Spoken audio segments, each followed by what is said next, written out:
Fala aí, pessoal, agora vai. Segue a gente aí nesse cronograma guiado, né? Ontem vocês deveriam ter feito as 6 primeiras aulas aí da primeira disciplina do módulo 1, processo de planejamento financeiro. Vamos junto resolver algumas questões. Tenho certeza que se você me acompanhar ao longo dessa trajetória, você vai chegar na prova e vai arrebentar. Então vamos lá, persistência.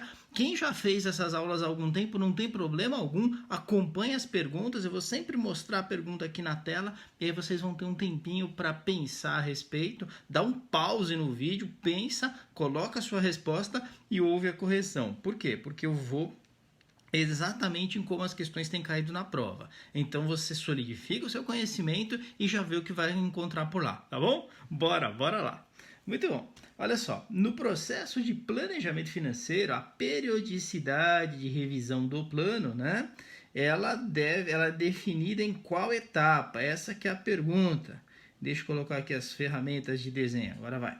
Em qual etapa, né? Definida na etapa qual? Muito bom, né? Vamos lembrar quais são as etapas primeiro? Acho que isso é fundamental. Eu sei que você está meio careca, não tão careca quanto eu, mas está meio careca de saber esse treco aqui, mas vale a pena a gente lembrar. Então lembra, são 6 etapas, né? E aí a gente precisa se pegar na sequência lógica, né? Tem alguns mnemônicos, já a gente fala disso, para a gente não esquecer nada, mas pense o seguinte, primeira coisa, planejador financeiro, você fala com o seu cliente, você precisa acertar como vai ser o termo da prestação desse serviço de planejamento, né? Como vão ser os termos. Então, primeira coisa está lá, definir e estabelecer o relacionamento. Então, vai receber comissão, vai receber uma taxa fixa, 0,5% do patrimônio administrado, vai poder ter rebate de outros produtos, ou o rebate é repassado para o cliente. Como é que vai funcionar isso? Então, esse é o primeiro passo. Segundo passo, coletar as informações. Precisa ir lá no cliente e falar, perguntar para ele, mas e aí? O que você faz da vida? Você tem um outro casamento, né? Um primeiro casamento, esse é o segundo, ou esse é o primeiro. Como é que funciona esse treco todo, né? Faz um mapeamento qualitativo e quantitativo, utilizando questionários, né? Utilizando entrevista, enfim, você vai levantar as coisas sobre a vida do cliente. 3. Analisar as informações coletadas. Faz todo sentido. Depois que você levantou essas informações, você analisa. Aí você desenvolve e fundamenta, né? Qual é o plano financeiro para aquele cliente.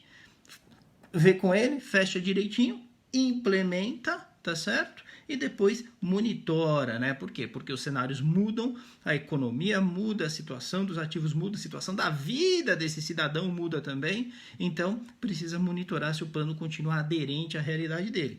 É lembrar desses 6 passos, tem uma sequência lógica, né? Se ainda assim ficar difícil, usa aquele mnemônico do nosso amado professor Eduardo Tavares, né? Que diz assim, ó, ele pega esse D aqui, pega esse E, né?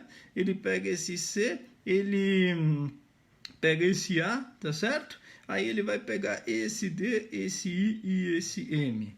Então, ele geralmente usa coisa assim, D com E, aqui o C, aqui o A, o D e M. E ele fala o seguinte, tem pessoas que têm medo de avião, mas é só o avião decolar que o medo acaba, tá certo?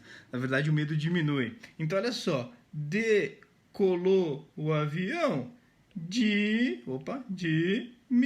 o medo, tá certo? Então, decolou o avião, diminui o medo. Se você lembrar do decolou o avião, diminui o medo, você vai lembrar desses passos. Mas eu sempre prefiro que você saiba a sequência lógica, porque faz todo sentido, né? Não é à toa que esses passos, eles são dessa forma, né? Então, define lá como é que vai ser o relacionamento, depois você coleta as informações, coletou a informação, vai fazer o quê? Vai analisar a porcaria das informações, não é?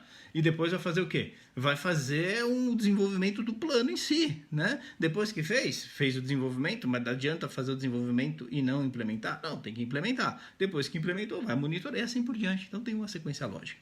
Legal? Mas feito esse preâmbulo, vamos ao que interessa, que são as questões, para ver se vocês entenderam direitinho tudo que estava rolando lá na aula, né? Questão número 1. No processo de planejamento financeiro, a periodicidade de revisão do plano financeiro é definida na etapa pause. Espero que você tenha pausado e respondido corretamente, né? E a resposta correta nesse caso, olha só, o pessoal às vezes acha que é a alternativa A, etapa 1, né? O pessoal acha que é essa, porque definir, estabelecer o escopo do relacionamento, mas não é bem isso, né? Porque o escopo do relacionamento é forma de remuneração, né? É o que cabe a um, o que cabe a outro, assim por diante e tal. Aqui não.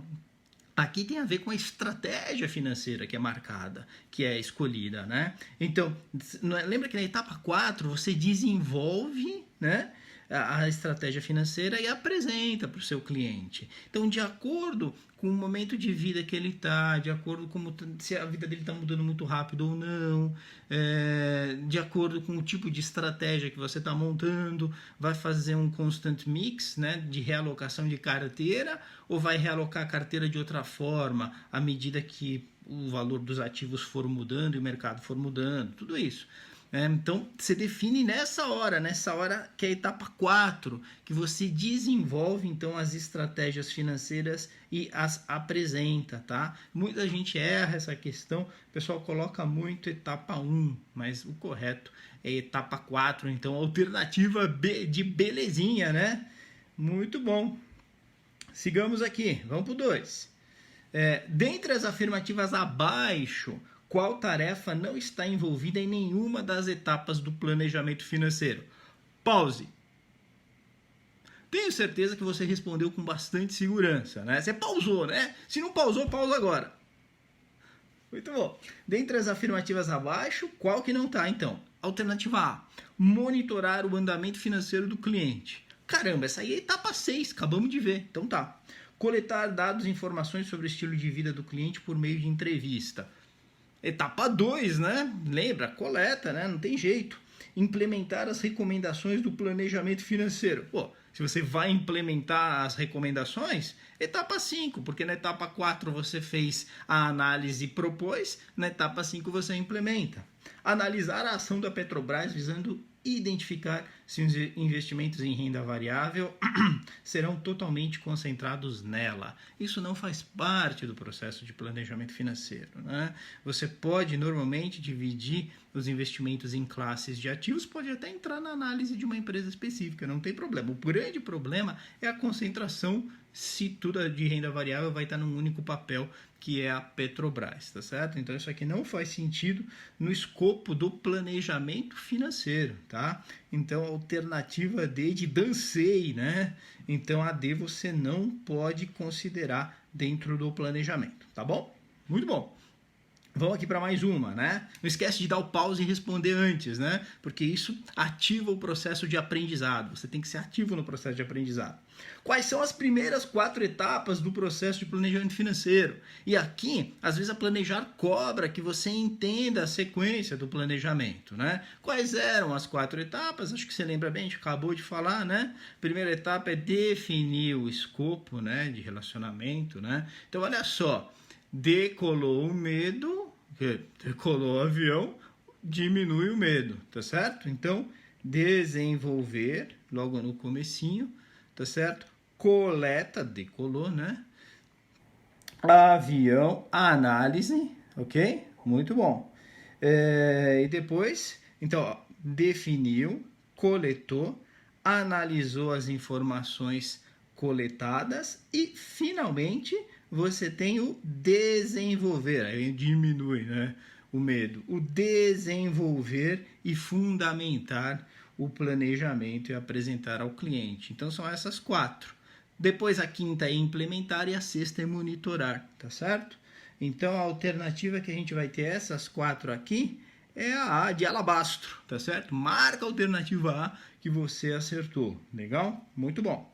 Vamos para 4. 4 diz assim: sobre a primeira etapa do processo de planejamento financeiro, analise as seguintes afirmações. Lembra que a primeira etapa é aquela etapa de definir o escopo do relacionamento, né, com o seu cliente e tal. Muito bom. Então, olha só. 1. O planejador financeiro deve optar por uma forma específica de remuneração, não podendo receber simultaneamente um percentual fixo do patrimônio do seu cliente e comissões sobre os produtos por ele indicados.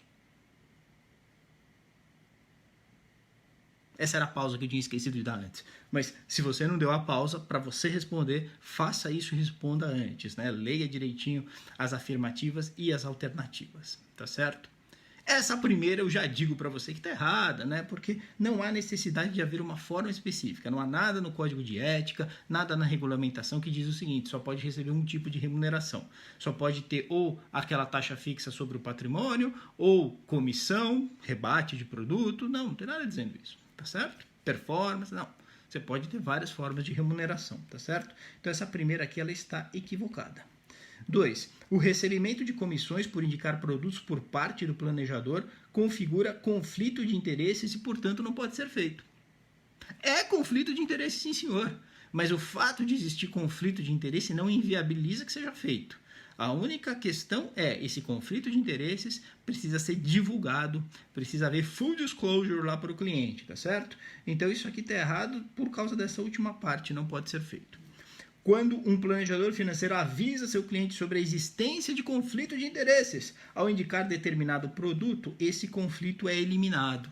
Nem a pau, Juvenal. O fato de você dizer que o conflito existe não quer dizer que você está eliminando ele. Você está sendo totalmente ético dizendo que há um conflito de interesses. Mas você deve zelar pelo cliente, colocar ele em primeiro lugar, é o que a gente fala de dever fiduciário, né? E na sua atividade sempre pensar no cliente em primeiro lugar e não em você levar vantagem no produto que você oferece para ele, ok? Mas o conflito de interesses continua existindo. É seu dever como planejador financeiro, dar total transparência que esse conflito existe e agir sempre pensando no cliente em primeiro lugar, que é o dever fiduciário, tá bom? Então essa aqui está errada também, está tudo errado aqui, nenhuma está correta, alternativa D de direitinho, né? Vamos trabalhar direitinho, gente, sempre com ética, junto ao seu cliente, né? Muito bom. Eu não falo isso da boca para fora não, tá? Eu realmente acredito nisso, né? Eu sou consultor CVM, eu dou consultoria, faço planejamento financeiro para os meus clientes e vocês nunca vão me ver levar vantagem em cima do meu cliente, entendeu? Porque quem trabalha direitinho, o cara que tá afim de fazer a coisa certa, ele é remunerado da forma adequada, ele não precisa de outras coisas para ser um cara bem sucedido. Eu acredito nisso e tenho mais de 25 anos de mercado e a minha vida mostra isso, legal? Mas enfim, passando fita aí na galera, dando bronca, mas até que é verdade, gente. Vamos lá. 5.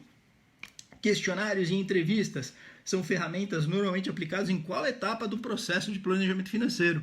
Bom, lembra só, né? A gente tem a primeira etapa, que é definir o relacionamento com o cliente, e a segunda etapa, a gente já entra na coleta das informações. Porque como você vai fazer qualquer coisa sem coletar as informações? Você tem duas formas de coletar informações. Qualitativas, normalmente por entrevista, quantitativas, normalmente por questionário, né? O mais comum no relacionamento direto com o cliente, tá bom? Então, a alternativa que nos vai satisfazer aqui a de coleta de informações necessárias ao planejamento, etapa 2, né? Então, a alternativa de direitinho, tá bom? Beleza? Mataram todas? Se você matou todas, pode estar tranquilo que as primeiras aulas, né, as que falam das etapas de um modo genérico, da etapa 1 e da etapa 2, você está preparadíssimo, beleza? Então, show de bola, faz as aulas de hoje direitinho, segundo o cronograma do WhatsApp, se você já fez, não tem problema. Não sei se você sabe, mas quando você está assistindo a aula na nossa plataforma, lá você consegue aumentar a velocidade. Então, se você quer rever uma aula que você já viu, põe na velocidade 1,5, velocidade 2. Aí os professores falando rapidinho assim, mas às vezes é bom pra caramba, porque em pouco tempo você relembra os conceitos, tá bom? Beleza, um grande abraço para vocês, vamos que vamos. CFP em abril, arrebenta, vamos que vamos.